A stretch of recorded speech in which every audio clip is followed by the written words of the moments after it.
Hello everyone. In this video, I am discussing about mechanism of aliphatic nucleophilic substitution reaction.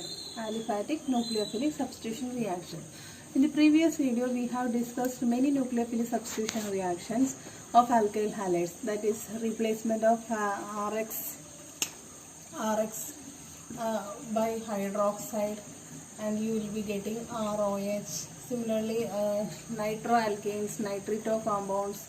Alkyl halides are replaced by various nucleophiles. You will be getting cyanide, isocyanate, RNO2, etc. etc. We have seen many things.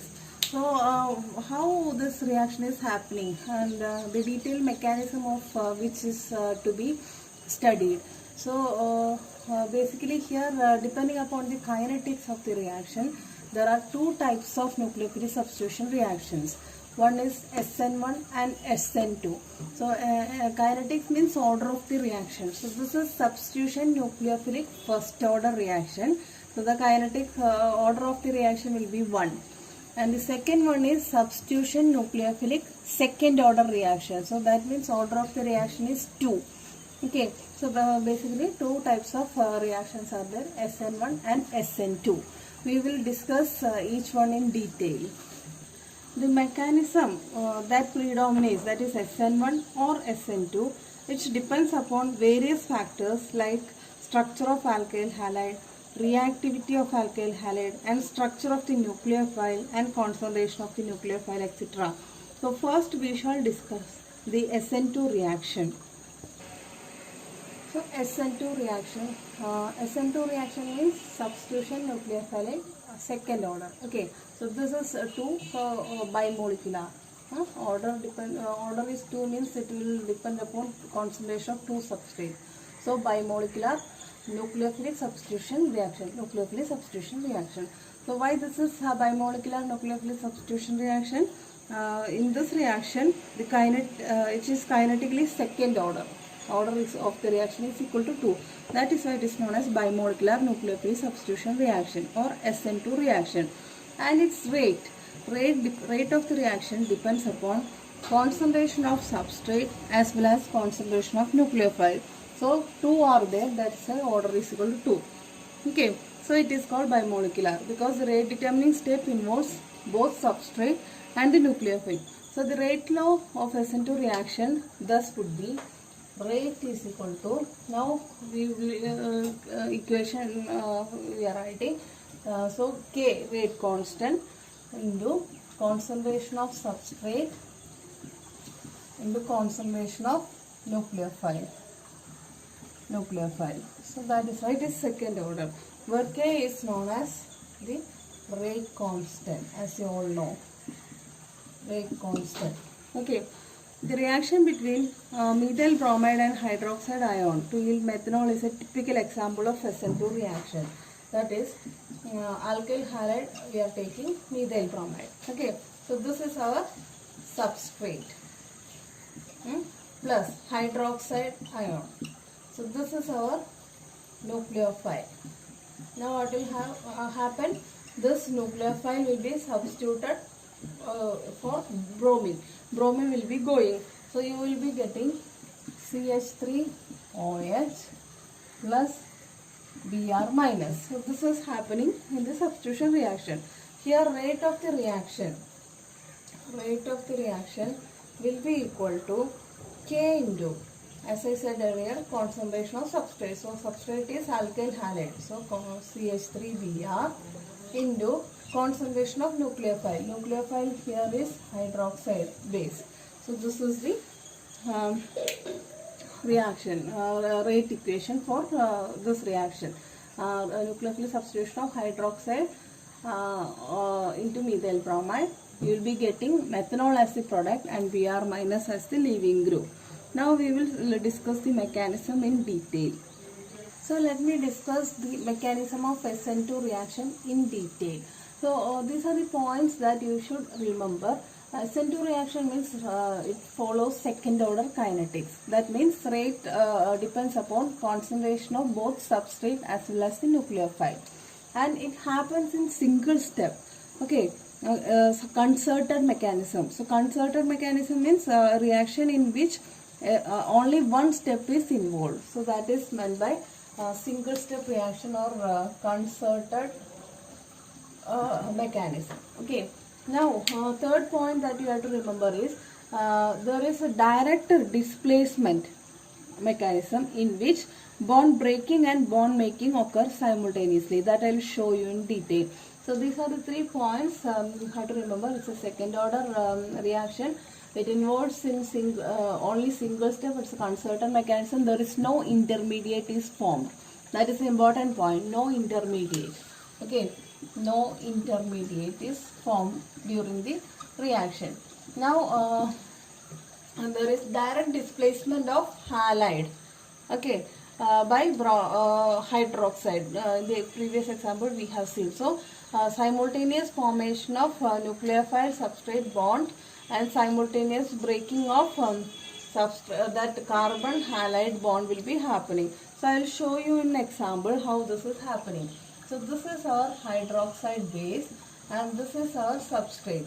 So as we discussed earlier, nucleophile is electron rich in nature. So this is our nucleophile.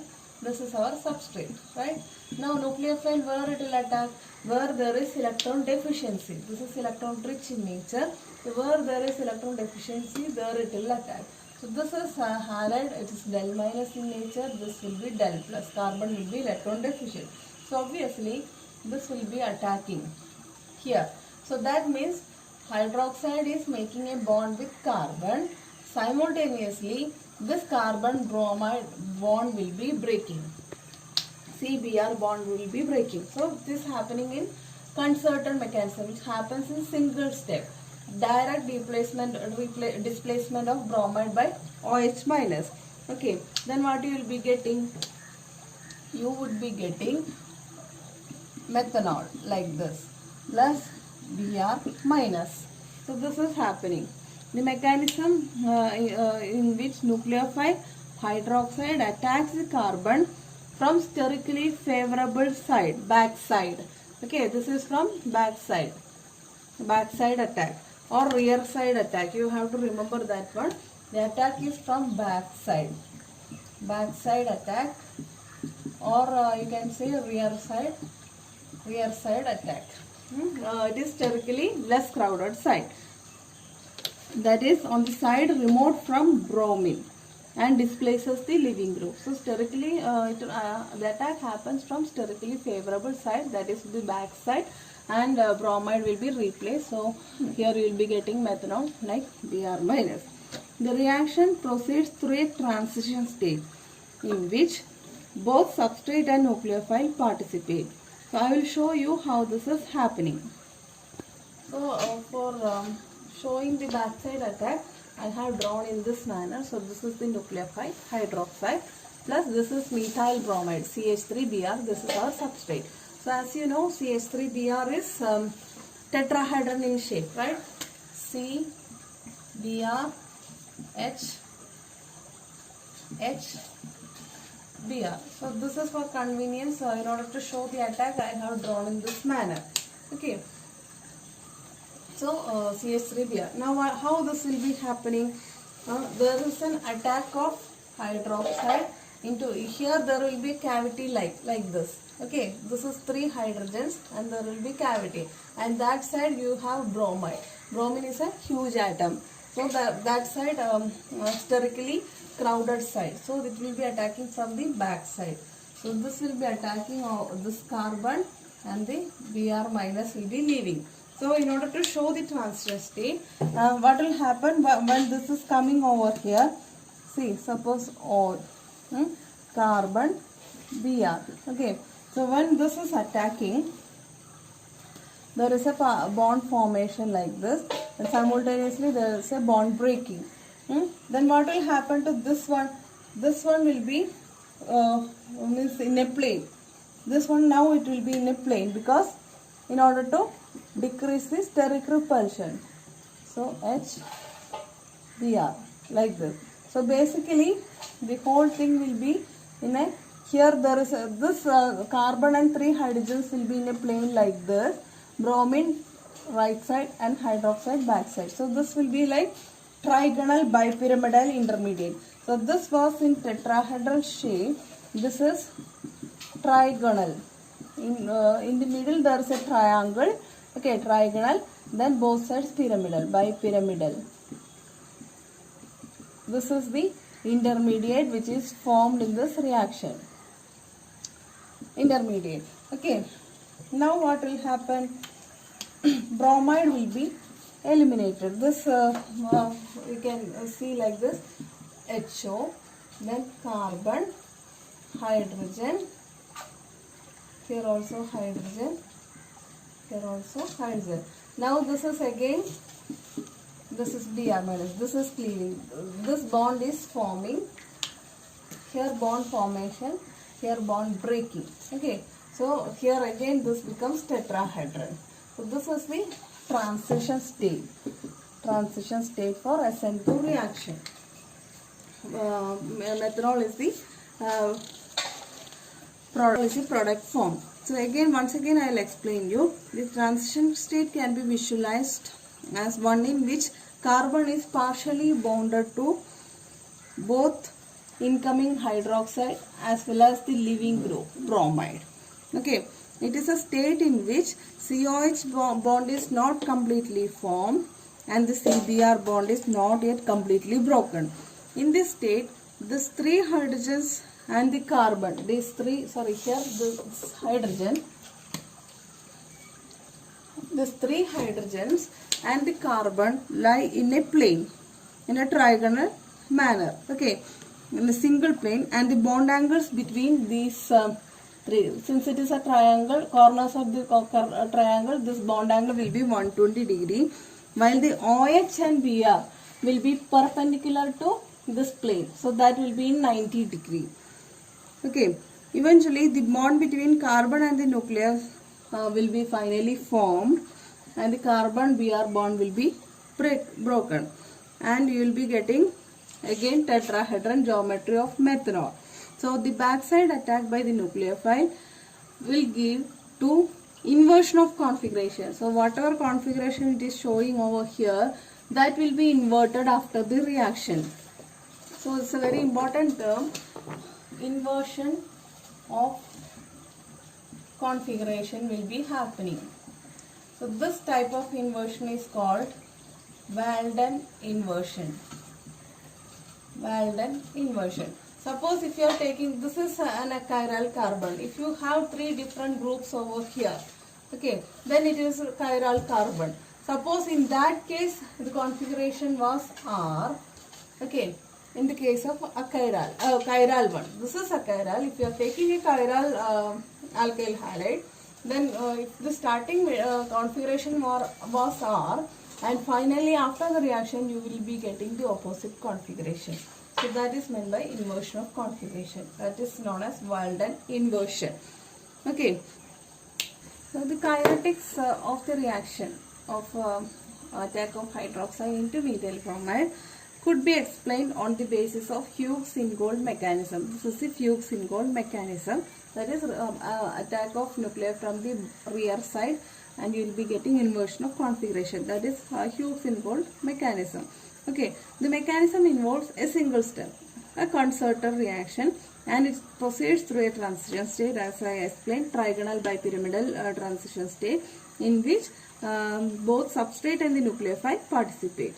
Okay, so in this transition state you can see substrate over here and the nucleophile over here.